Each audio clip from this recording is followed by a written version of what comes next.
سامعین کرام السلام علیکم۔ آج ہم علامت یا علامتیت کے حوالے سے بات کریں گے۔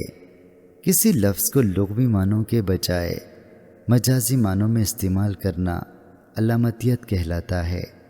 اردو شاعری خصوصاً صنف غزل و علائم و رموز کی زبان ہے۔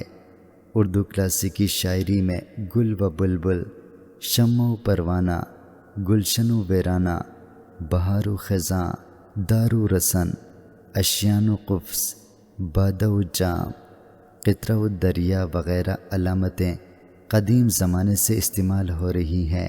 علامہ اقبال نے اپنے اظہار مطالب کے لیے پہلی مرتبہ شاہین، عقاب، کنجشک، عشق، عقل و خرد، لالا، خورشید، ملت بیضا، خودی اور مومن جیسے الفاظ کو علامت کے طور پر پسند کیا۔ جدید علامتی شاعری میں فیض اور راشد کا نام خاص اہمیت کا حامل ہے۔ ایک مغربی نقاد کا کہنا بچا ہے کہ علامتیں شاعری میں ایک بہت بڑی طاقت کی حیثیت رکھتی ہیں۔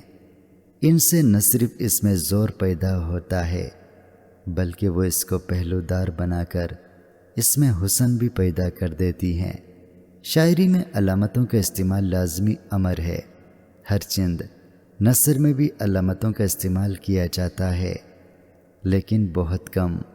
مثال کے طور پر انتظار حسین کے کچھ افسانوں میں کتا، مکھی، بندر اور مظہر الاسلام کے گھوڑا وغیرہ کی علامتیں دیکھی جا سکتی ہیں جو انسان کے اعلی رتبے سے گر جانے کی علامتیں ہیں۔